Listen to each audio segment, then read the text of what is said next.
Okey geng, untuk malam ni aku berada dalam sebuah gua dekat negeri Pahang dan korang pun pernah tengok di mana aku pernah bermalam dalam gua ni. Tapi dah lama sangat aku tak datang ke gua ni untuk bermalam. Jadi pada malam ni aktiviti aku adalah bermalam dalam gua. Lebih kepada aktiviti santai, bukan lebih kepada aktiviti survival. Tapi dalam masa sama pun akan ada sedikit pelajaran yang boleh kita kongsikan.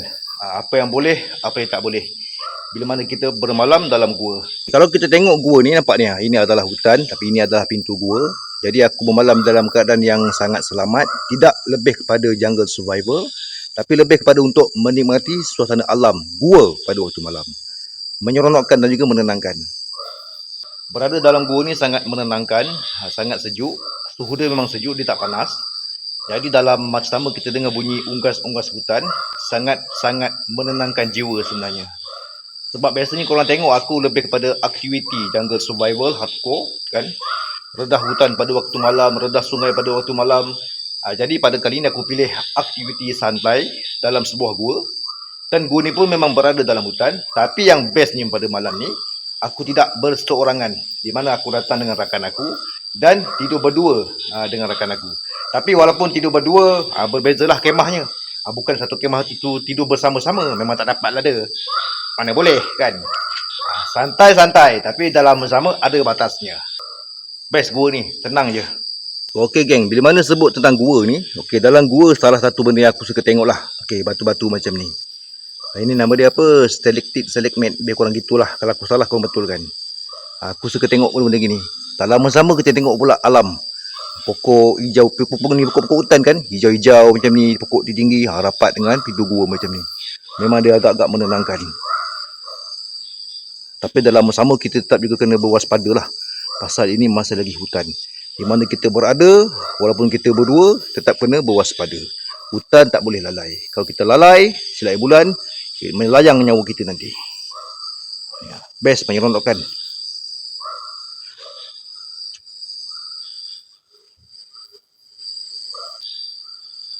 Okey geng, bila mana berada dalam hutan ni, walaupun dalam sebuah gua, okey, dalam bersama faktor keselamatan jangan diabaikan. Okey, tengok benda aku pakai ni. Ini adalah poket Doraemon yang mana pernah aku kongsikan kepada korang. Aku beri dia nama poket Doraemon. Ada pisau kat sini, pisau sini, paper spray. Sebab ini masih lagi kategori hutan. Kod mana pun kita nak bersantai-santai dalam hutan, persediaan segi peralatan yang lebih kepada persenjataan kita wajib diutamakan. Bahaya. Okey, bila mana bercakap lagi ni, okey, malam ni aku gunakan lampu daripada jenama IMWIN EP4. Di mana aku pernah kongsikan kepada korang dulu dalam satu video tentang lampu ni. Jadi pada malam ni dalam gua, lepas ni aku akan buat satu troka gua pada waktu malam dengan sahabat aku nanti.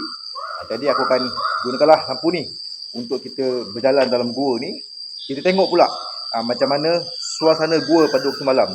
Biasanya macam sebelum ni kan aku bawa korang untuk merayap dalam hutan pada waktu malam. Kan kita tengok kata apa, kegerunan ataupun rasa menakutkan, rasa gerun dalam hati kita ni tentang hutan pada waktu malam. Tapi untuk edisi kali ni pula, ini dia gua. Kita akan bawa korang semua ni untuk kita jajah gua malam ni pada waktu malam. Betul lah, malam ni pada waktu malam. Lepas ni kita santai dengan alam, lebih baik, lebih menyeronokkan daripada kita santai dengan orang yang jiwa bukan-bukan, setiap bulan boleh bergaduh. Alam tak berpura-pura, tapi sifat manusia suka berpura-pura. Best, poket Doraemon. Best oh. Okey geng, bila mana kita masih lagi libatkan diri kita dengan hutan, okey macam biasalah, al-hadid, besi dan juga pisau. Okey, parang jangan kita lupakan sebab ini adalah senjata utama kita di mana kita berada selagi mana kita berada dalam hutan. Okey, tidak lupa juga pada pisau geba cap ayam ni. Di mana kalau korang pernah tengok dulu aku pernah review pisau ni, walaupun dia cap ayam harga murah dalam 40 lebih, tapi bila mana menggunakannya cukup menyeronokkan. Betul tak Yuk? Betul. Kan? Ya. Best tak pakai? Best. Okay. Kacun itu benar. Ini pisau ni berat bila mana kita guna untuk merintis, memang agak sedap dalam hutan. Tapi parang ni pula dia agak berat. Merintis dia kurang sedap. Tapi sebab aku pun dalam hutan ni agak kurang merintis, aku lebih pada menyelinap. Tapi bila mana kita potong pokok yang besar-besar pakai ni, memang positif lah. Memang best. Benda ni dalam hutan wajib ada. Jangan diabaikan. Okay, poket Doraemon. Macam biasa, dua bilah pisau. Okey geng, aku daripada tadi aku cakap aku berdua dengan kawan aku. Okey, ini aku tunjuklah. Ini buat aku ni. Jatuh. Bukan mati pun, bukan jatuh kan. Okey, aku berdua dengan kawan aku ni. Jadi bila mana kita berdua ni, rasa gerun tu memang macam kurang sikit lah ataupun langsung tak ada. Yang penting kita enjoy malam ni. Santai-santai pula. Asyik survival je, penat. Jadi malam ni lebih pada aktiviti santai dalam gua tapi berdua dengan kawan aku. Rehatkan badan. Rehatkan minda. Ini adalah kemah aku.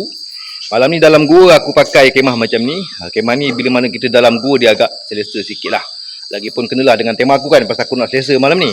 Jadi bukan cakap kemah biasa je. Aku ada kipas. Bawa kipas siap. Kan ini macam biasalah beg. Belah dalam kemah aku pula juga kita tengok apa benda yang aku buat. Kau siap dengan bantal lagi ha. Bantal pun ada, tilam pun ada. Punyalah nak pilih selesa kan. Lampu lantern buatan pun ada. Okey, ini adalah tapak kemah aku pada malam ni. Ini pula adalah kemah ni rakan aku sendiri.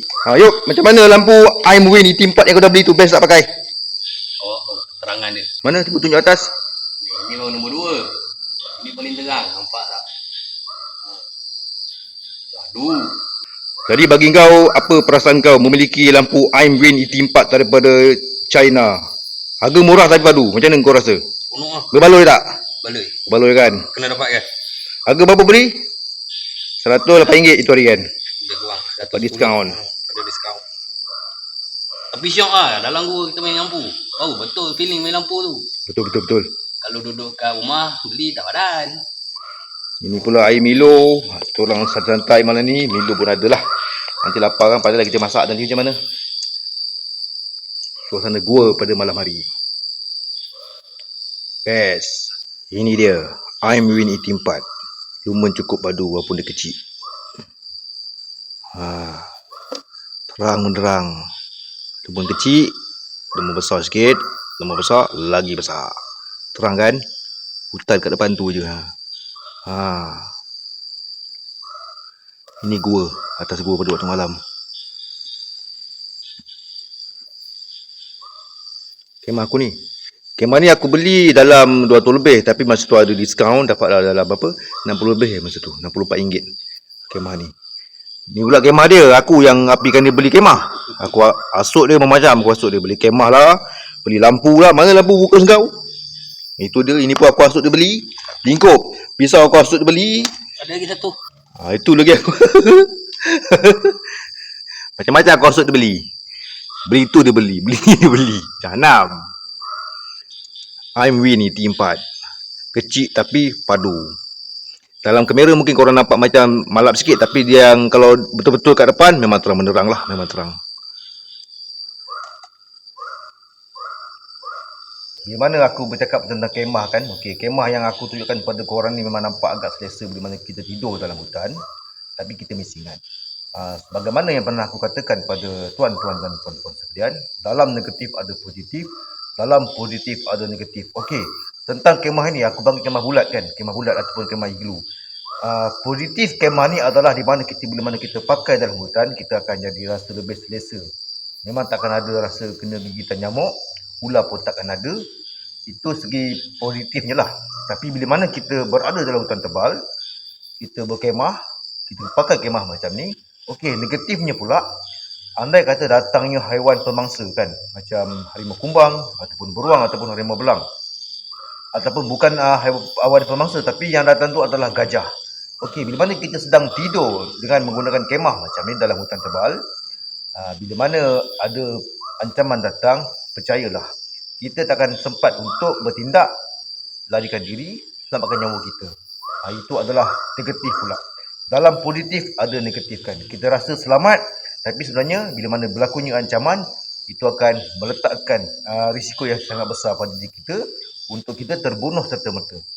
Jadi sebab itulah aku pernah kongsikan pada tuan-tuan dan puan sekalian, bila mana kita berada dalam hutan, kalau kita nak berkemah, lebih baik kita pakai hemok gantung. Sebab hemok gantung ni kita mudah untuk bertindak. Sebab tu kalau kau tengok askar, tak ada dalam hutan pakai kemah-kemah gini, tak ada. Askar akan pakai hemok gantung ataupun hemok pacak. Ataupun kemah askar Melayu macam tu lah. Kita tak akan pakai kemah-kemah gini. Memang tak selamat. Ini lebih kepada nak santai-santai boleh lah kan, macam gua macam ni tak apa, dia selamat sikit lah, insyaAllah kan. Tapi dalam masa sama pun aku akan berjaga-jaga jugalah. Aku jenis bukan orang yang mudah untuk tidur awal, dan kalau aku tidur awal pun aku akan jadi mudah untuk bangun awal, sebab itu adalah satu naluri yang wujud secara automatik bila mana aku berada dalam hutan. Gua ni sebenarnya berada dalam hutan, tapi tidaklah terlalu jauh daripada jalan utama, tapi masih lagi kena ingat, walaupun jarak daripada jalan utama melebihi daripada 500 meter dan tidak lebih daripada 1 kilometer, tapi andai kata kalau berlakunya apa-apa, tidak ada orang akan tahu apa yang sedang berlaku pada diri kita. Itu adalah risiko bila mana kita libatkan diri kita dengan alam liar. Walaupun aku pilih untuk beraktiviti secara santai pada malam ni dalam sebuah gua, tapi kok mana pun aku tetap juga nak kongsikan tentang hutan, positif dan juga negatif. Macam-macam perkara yang kita boleh belajar dalam hutan kalau kita lebih memilih untuk berada secara solo dalam hutan. Bila mana kita berada dalam hutan lebih daripada seorang, percayalah aku cakap, segala naluri kita untuk alert tentang hutan akan pudar ataupun tidak akan wujud sama sekali. Kalau rasa nak latih diri untuk jadi berani, jadi hardcore, masuk hutan secara solo, percayalah aku cakap, korang akan belajar satu benda di mana sifat alert kita tentang sekeliling supaya kita dijauhkan daripada sebarang-barang bahaya. Tapi walau bagaimanapun kita mesti ingat, sifat kita untuk alert pada sekeliling tidak mampu untuk mencapai tahap alertnya seekor binatang dalam hutan untuk mengesan apakah unsur-unsur asing yang datang ke dalam wilayah mereka. Okey geng, dalam hutan satu lagi yang biasa aku pesankan kepada korang, yang biasa aku terapkan kepada korang, waktu malam. Okey, cara aku dalam pelajaran survival hutan. Walaupun malam ni adalah lebih pada aktiviti santai, tapi kita mesti ingat tema kita tetap juga adalah hutan. Jadi, salah satu cara untuk kita gunakan lampu suluh untuk sebagai satu alat yang membantu kita untuk kita sedar dengan keadaan sekeliling kita adalah dengan cara kita suluh sekeliling kita. Okey. Tujuan yang pertama adalah untuk kita mengesan pada waktu malam dalam hutan tentang keberadaan haiwan liar. Okey, contohnya, bila mana kita gunakan lampu suluh yang super terang macam ni, I'm Win ET4, bila mana ada ancaman, kita suluh dalam hutan pada gelap malam, kan? Andai kata adanya ancaman hutan pada waktu malam yang datang daripada kalangan haiwan buas macam beruang, harimau kumbang ataupun harimau belang. Bila mana kita suluh, kita akan nampak mata yang bersinar dengan pantulan cahaya yang terhasil daripada suluhan lampu kita ni. Jadi di situ, kita boleh buat persediaan untuk kita menghadapi sebarang ancaman yang datang daripada gelap malam dalam hutan dengan cara, okey, bila mana kita nak berdepan dengan haiwan macam tu, nak pakai parang, takkan lepas. Sebab binatang tu sifatnya adalah pantas. Dia meluru, melompat dan juga terkam. Jadi lebih baik kita gunakan tombak survival. Okey, tapi kalau tak nak pakai tombak survival, macam biasa, pepper spray wajib ada dekat tangan. Pegang hala pada ancaman, spray terus. Okey, untuk pepper spray ni memang agak tak boleh sisi undang-undang. Kalau beli, kemudian letak dalam kereta, merayap pergi mall ke KL, tak boleh. Tapi bila mana kita pakai untuk tujuan pertahanan diri kita dalam hutan, kalau kita bekerja dalam hutan, percayalah aku cakap, polis tu tak kejam. Bila mana alasan kita munasabah, polis pun manusia ada perasaan, mereka akan lepaskan. Dapat ilmu pada malam ni.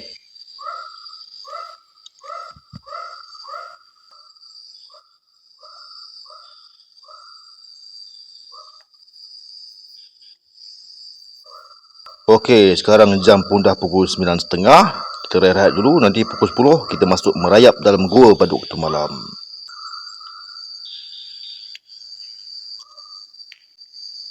Okey geng, ini kawan aku ni kan, salah seorang member yang boleh kata kepala pun lebih kurang macam aku lah. Cuma kalah dia ni, dia belum mencapai tahap berani macam aku untuk rendah hutan solo pada waktu malam. Dia ni kalau dekat kuku, tak ada masalah. Ini kau pocong malam ni? Pocong? Kalau jumpa pocong nak buat apa? Pang muka pocong tu. Macam mana? Gini. Wujud dia. Nampak pocong, pegang pusing-pusing kepala gitu lah. Aku pang kali bagi. Lepas tu dia keluar. Kalau ada lantai, jangan keluar.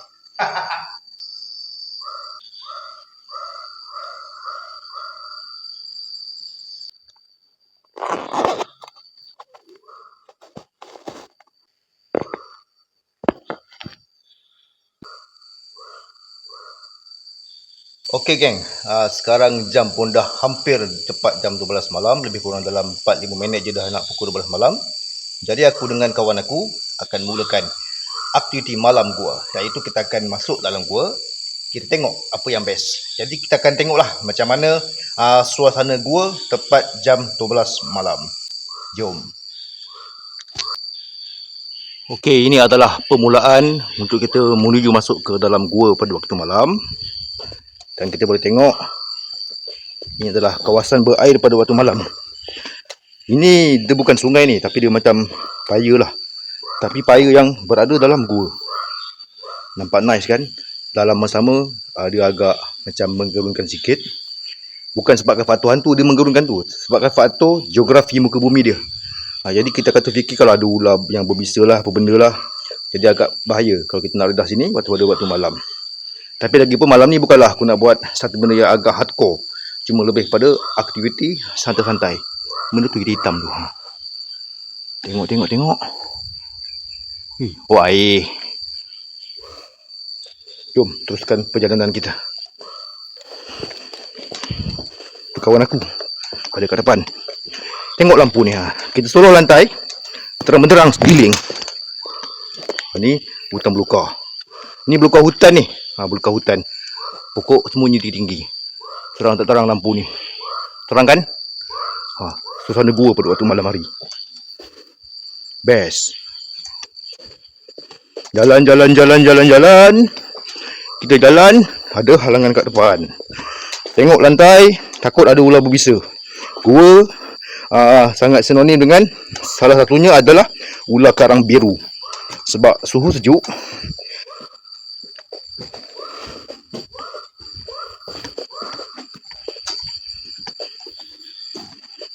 Bestnya waktu malam kita berjalan dalam gua. Yop, tengok hati-hati, takut ada ular. Main langkah je. Suruh sekeliling, yakin selamat baru jalan. Rantai kena pandang tau. Kadang-kadang ular melintas pada waktu malam.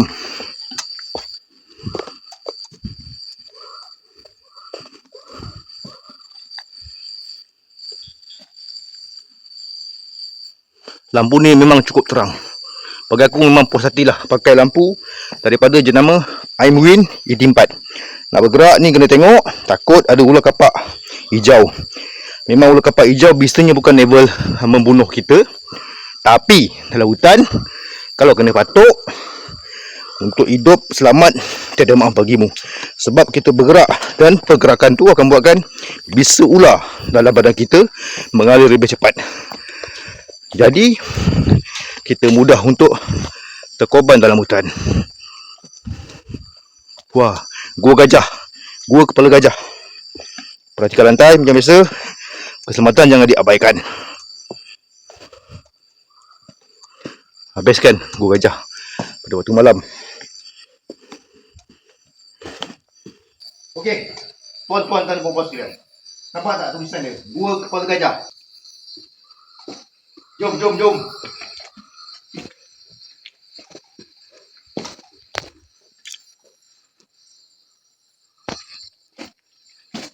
Lupatlah.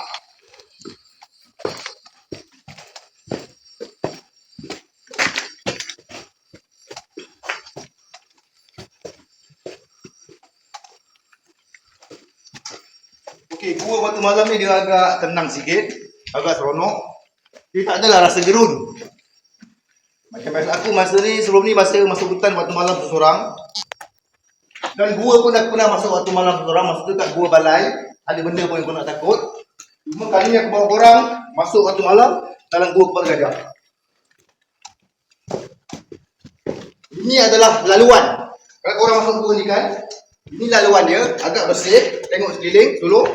Agak bersih. Nampak? Batu bentuk gajah. Nampak tak? Batu bentuk gajah. Itu ada mata belalai dia. Ini adalah gua kepala gajah. Sebab itulah gua ni dia panggil gua kepala gajah. Kita dah nampak dah bukti yang pertama. Dalam gua ni banyak benda yang menarik sebenarnya. Contohnya lah, kalau korang masuk dalam gua, korang boleh tengok batu bentuk kacang, batu bentuk orang bersanding. Okey, batu bentuk gajah. Macam-macam benda yang korang rasa mustahil ada dalam gua. Tapi dia ni benda ni bukannya benda-benda mistik. Cuma itu adalah geografi ataupun geologi batuan dalam gua. Jom, tengok atas ni.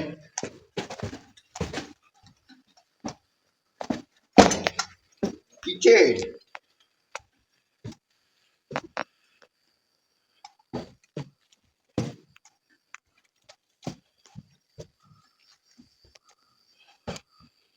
Okey, ini adalah suasana gua pada waktu malam yang mana kita tengok sangat rapat dengan hutan. Ni hutan tebal tau. Okey, ini pintu gua ni. Okey, hutan tebal dalam gua kepala gajah. Sebenarnya dalam gua kepala gajah ni banyak lorong dia. Cuma kalau korang nak masuk gua macam ni, lampu memang kena padu lah. Sebab kadang-kadang kat lubang ni, nampak ni, lubang yang dalam macam ni kan. Kira lampu tak ada berjalan, jatuh dalam lubang.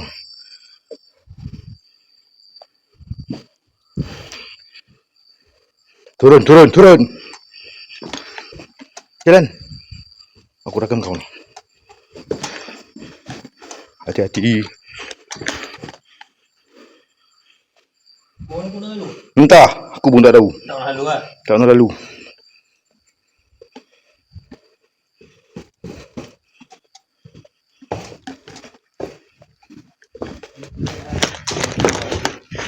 Mana tadi? Sini kan? Gajah sana. Sini pula. Okey, ini adalah lorong dalam gua. Nampak tak? Ini adalah ekologi dalam gua, ekologi batuan. Geologi. Ekologi pula dah. Hisap ganja ke apa? Ini sungai dalam gua ni.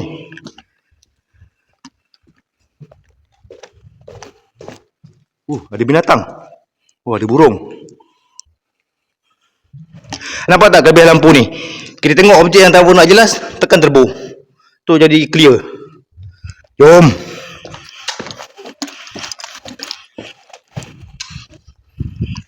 Bestnya. Allahu Akbar. Subhanallah. Alam ciptaan Allah.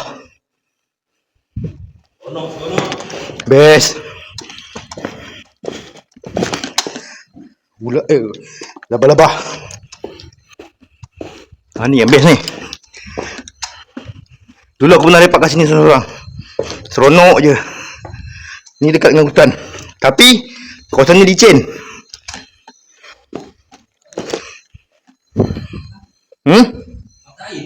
Ni apa pun. Ni boleh turun. Terus pergi ke hutan. Aku dah tunggu, aku suka tengok benda gini lah. Geologi batuan.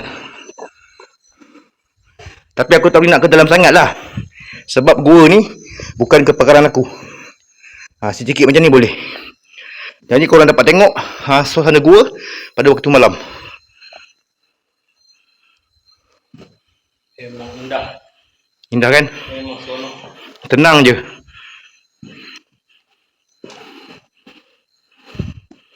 Kemaletik. Penat. Tapi seronok sebenarnya kita berjalan dalam gua macam ni. Biasanya aku masuk hutan waktu malam kan. Kali ni kita masuk gua pula waktu malam macam ni. Kita belajar. Bukan kita belajar lah, kita ambil feel macam mana suasana gua pada waktu malam. Ni lubang dalam ni. Ada tiup licin ni. Nampak tak lubang dalam kat lantai gua ni. Kalau kita bergerak tak bawa lampu ni, ataupun bawa lampu cak ayam, kalau jatuh ni, saya bulan meninggal. Ada tangga kat situ. Okey geng, ini adalah sumber air minuman dalam gua. Dalam gua, kalau kita tengok sama macam dalam sungai. Air dia agak bersih, agak jernih. Hidupan akuatik boleh dapat tu ikan. Bila mana ada hidupan akuatik dalam sumber air macam ni, ini menandakan air ni bersih. Cuma aku tak pernah lagi lah minum air dalam gua. Biasa aku minum air terus dalam sungai, dalam hutan. Air dalam gua ni aku agak geli sikit. Kenapa? Sebab kelawar terbang-terbang kan. Kelawar jatuh. Jadi aku pun memilih juga.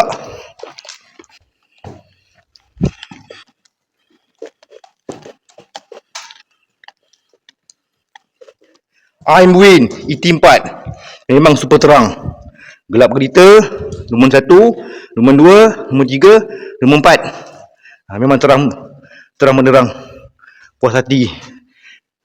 Batuan dalam gua.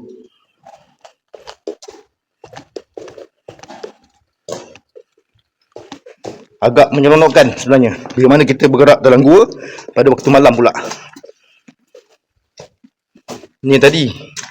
Ni aku dalam perjalanan menuju jalan keluar pula ni. Mana?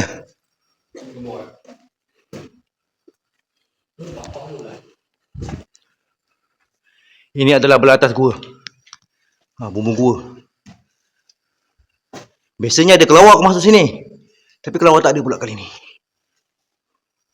Best kan? Gua seronok je.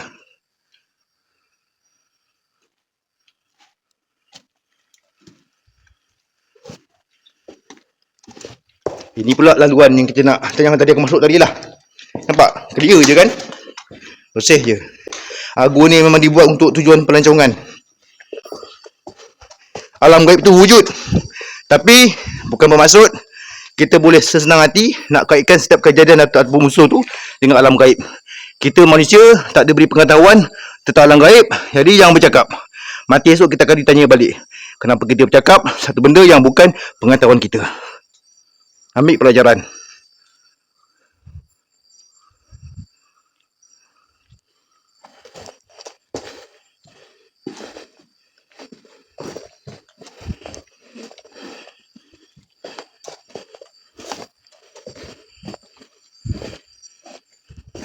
Belantara.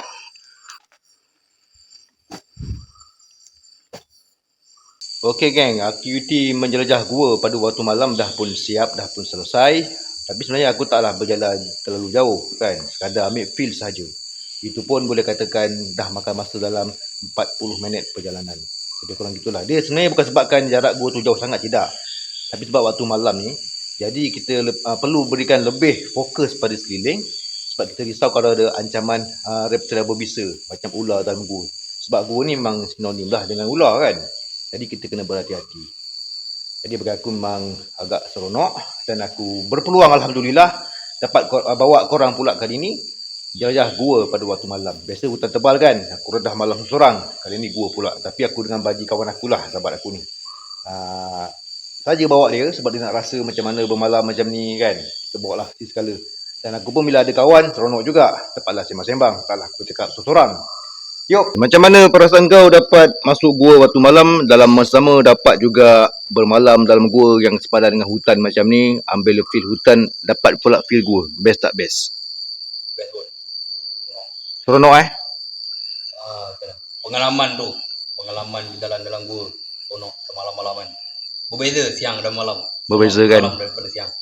Boleh cuba. Cuma dalam masa sama walaupun seronok, tetap kena pantau sekeliling, utamakan keselamatan. Macam tadi aku tegur, aku cakap pandang bawah takut ada ular, sebab itulah realiti hutan. Gua ni adalah sebahagian daripada ekologi hutan. Jadi kena ambil maklumlah benda-benda macam tu. Sebelum kita kena patuk ular ataupun berdepan dengan sebarang ancaman hutan, kita kena fokus dulu. Mata meliar, mata pergi dulu, baru kaki melangkah. Itu adalah falsafah hutan, hukum rimba. Kita lalai, kita terkorban. Okay. Apa pun gebel jangan lupa. Gebel.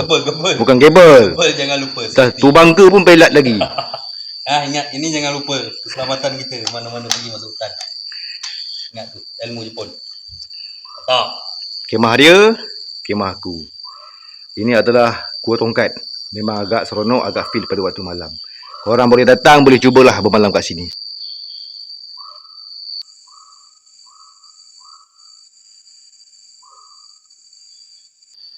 Okey geng, alhamdulillah kali ni aku dapat lagi beraktiviti kali kedua dengan lampu yang aku dapat ni, iaitu Aimwin ET4.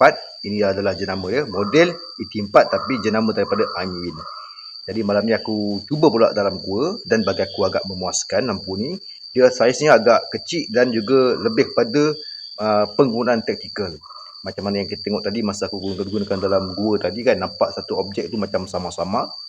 Terus kita tekan turbo kan, jadi terus nampak dengan lebih jelas.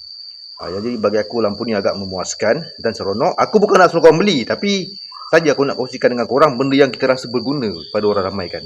Tapi kalau korang berminat nak beli, bolehlah korang klik link tu, terpulang kan atas individu. Tapi bagi aku, apa benda yang aku rasa seronok, berguna pada semua orang, aku akan kongsikan. Benda ni bila mana kita kongsikan benda yang berguna, kita tak berdosa pun. yang berdosa bila mana kita kongsikan benda yang merapu-rapu dalam channel kita ni. Ajar orang benda yang bukan-bukan. Kita mati esok Allah akan tanya, kenapa buat macam tu masa hidup atas dunia. Okeylah geng.